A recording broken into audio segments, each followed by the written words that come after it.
Hello दोस्तों, आज की इस नई वीडियो को शुरू करते हैं और देखेंगे साइंस के टॉप क्वेश्चंस टॉप क्वालिटी में।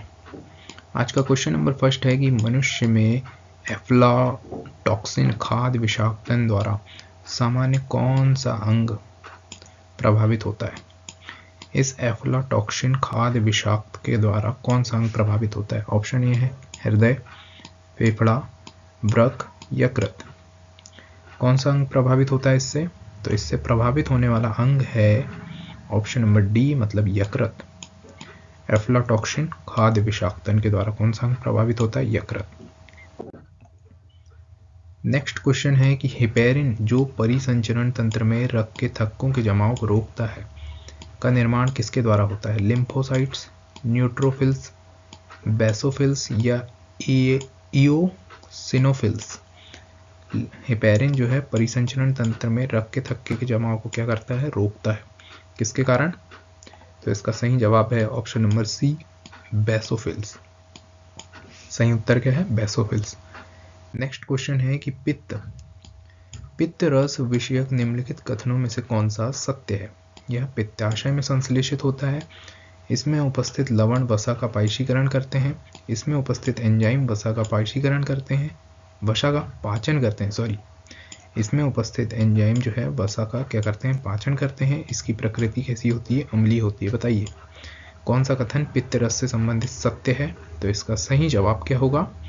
ऑप्शन नंबर बी, इसमें उपस्थित जो लवण है वो वसा का क्या करते हैं? पायसीकरण करते हैं।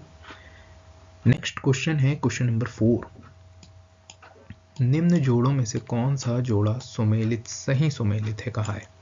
स्कर्वी थाइमिन से संबंधित है क्या? ट्यूबरकुलोसिस TAS से संबंधित है? बताइए ट्यूबरकुलोसिस ATS टिटेनस BCG से संबंधित है? मलेरिया क्लोरोक्वीन से संबंधित है? कौन सा सही सुमेलित है? तो इसका सही जवाब है ऑप्शन नंबर डी, मतलब मलेरिया। मलेरिया किससे संबंधित है? क्लोरोक्वीन से। नेक्स्ट क्वेश्चन नंबर 5 है ये। किस वैज्ञानिक चिकित्सक ने पहली बार टीकाकरण की शुरुआत की थी। बताइए पहली बार टीकाकरण की शुरुआत किस वैज्ञानिक ने की थी।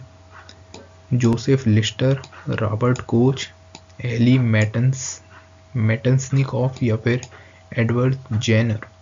पहली बार जो टीकाकरण की खोज की थी वो किसने की थी? तो option number D, Edward Jenner ने। पहली बार टीकाकरण की खोज किसने की थी? Edward Jenner. नेक्स्ट क्वेश्चन है क्वेश्चन नंबर 6। भारत में जन्म प्रत्येक 200 शिशुओं में एक अतिसार मर जाता है, जिसका कारण क्या है? क्या इसका कारण जीवाणु है, रोटावायरस या फिर अमीबा या कवक। भारत में जन्म प्रत्येक 200 शिशुओं में एक अतिसार मर जाता है। किसके कारण मर जाता है वो? तो वो है रोटावायरस के कारण।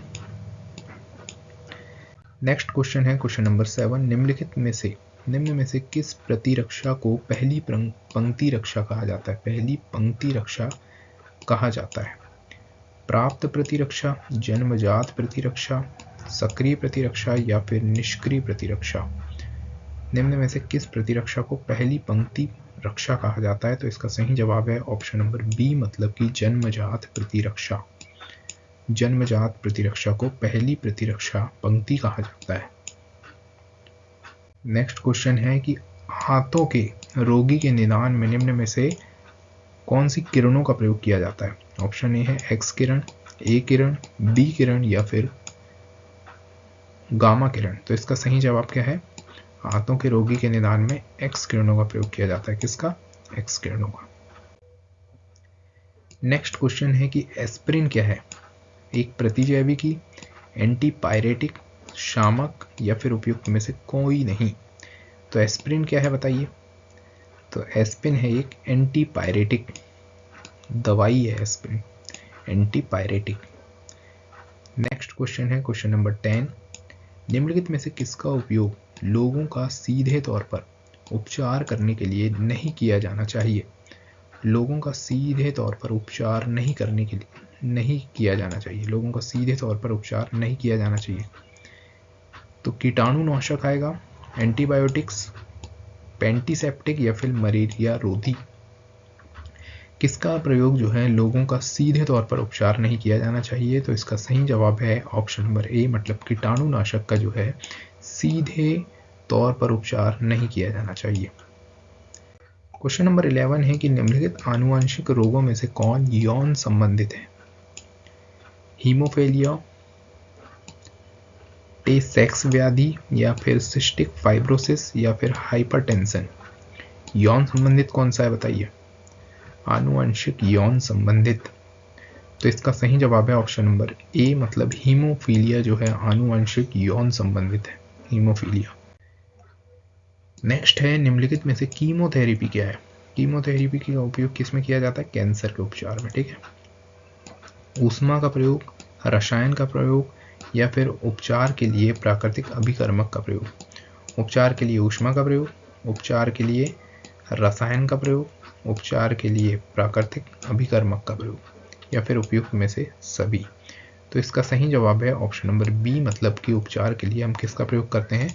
रसायन का प्रयोग, उपचार के लिए रसायन का प्रयोग। नेक्स्ट क्वेश्चन है कि थैलेसेमिया, थैलेसेमिया एक आनुवंशिक रोग है जो किसको प्रभावित करता है? कौन से अंग को प्रभावित करता है? ऑप्शन ए है रक्त, फेफड़े, हृदय या फिर वृक्क। थैलेसीमिया एक आनुवंशिक रोग है, किसको प्रभावित करता है? तो थैलेसीमिया जो प्रभावित करता है वो कौन सा अंग है? तो ऑप्शन नंबर ए, रक्त को। आनुवंशिक रोग है जो किसको प्रभावित करता है? रक्त। शरीर के ये थैलेसीमिया किसी अंग को प्रभावित नहीं करता, ये एक आनुवंशिक रोग है, ये किसको प्रभावित करता है? रक्त को। नेक्स्ट क्वेश्चन है कि आंत ज्वर रोग मानव शरीर के किस अंग को प्रभावित करता है? आंत ज्वर रोग मानव शरीर के किस अंग को प्रभावित करता है? ऑप्शन ए है फेफड़ा, रीढ़ की हड्डी, शरीर के जोड़ या फिर आंत। आंत ज्वर रोग मानव शरीर के किस अंग को प्रभावित करता है? तो इसका सही जवाब है ऑप्शन नंबर डी, मतलब आंतों को ही प्रभावित करता है। ये आंत का जो ज्वर है ये शरीर की आंतों को ही प्रभावित करता है। नेक्स्ट क्वेश्चन, क्वेश्चन नंबर 15 है कि निम्नलिखित में से कौन सी एक मनोवैज्ञानिक दवा नहीं है? मनोवैज्ञानिक दवा नहीं है, बताइए। कोकेन, मॉर्फिन, हेरोइन या फिर पेनिसिलिन। कौन सी एक मनोवैज्ञानिक दवा नहीं है? तो ऑप्शन नंबर डी, पेनिसिलिन जो है एक मनोवैज्ञानिक दवा नहीं है। पेनिसिलिन की खोज किसने की थी? अलेक्जेंडर फ्लेमिंग ने। क्वेश्चन नंबर 16 है कि बीसीजी वैक्सीन का इस्तेमाल किसकी रोकथाम के लिए किया जाता है? छोटी चेचक, टाइफाइड, क्षय रोग या फिर प्लेग। बीसीजी वैक्सीन का इस्तेमाल किसकी रोकथाम के लिए किया जाता है? तो इसका सही जवाब है ऑप्शन नंबर सी, क्षय रोग के इस्तेमाल में किया जाता है। बीसीजी वैक्सीन का इस्तेमाल किस में किया जाता है? क्षय रोग। क्वेश्चन नंबर 17 है कि एड्स किसके कारण होता है? हेलमिंथ, जीवाणु, कवक या फिर विषाणु वायरस के कारण। एड्स किसके कारण होता है? तो इसका सही जवाब है ऑप्शन नंबर डी, मतलब विषाणु वायरस के कारण जो है कौन सा रोग होता है? एड्स।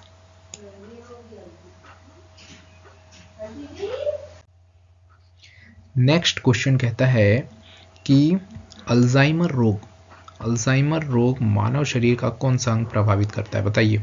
अल्जाइमर रोग मानव शरीर का कौन सा अंग प्रभावित करता है? ऑप्शन ए है कान, ऑप्शन नंबर बी मस्तिष्क, ऑप्शन नंबर सी आंख या फिर ऑप्शन नंबर डी पेट। अल्जाइमर रोग से मानव शरीर का कौन सा अंग प्रभावित होता है? तो इसका सही जवाब है ऑप्शन नंबर बी, मतलब कि मस्तिष्क। मस्तिष्क प्रभावित होता है अल्जाइमर से। कौन सा अंग प्रभावित होता है? मस्तिष्क। नेक्स्ट क्वेश्चन है कि पीलिया एक संक्रामक रोग है, निम्नलिखित में से किससे फैलता है पीलिया? पीलिया क्या जल से फैलता है, वायु से फैलता है, मिट्टी से फैलता है या फिर त्वचा से फैलता है? तो इसका सही जवाब है ऑप्शन नंबर ए, मतलब कि जल। पीलिया जो है जल से फैलता है। किससे फैलता है? जल से। नेक्स्ट क्वेश्चन है कि मानवों में निम्नलिखित में से कौन सा रोग एक वायु द्वारा फैलता है? किसके द्वारा? हवा के द्वारा, वायु के द्वारा फैलता है। कौन सा रोग है? तो ऑप्शन ए है डेंगू, ऑप्शन नंबर बी यक्ष्मा ट्यूबरकुलोसिस, ऑप्शन नंबर सी है HIV एड्स या फिर ऑप्शन नंबर डी है घेंगा गाइटर। कौन सा रोग वायु द्वारा फैलता है बताइए? तो इसका सही जवाब है ऑप्शन नंबर बी, मतलब कि यक्ष्मा ट्यूबरकुलोसिस जो रोग है वो किसके द्वारा फैलता है?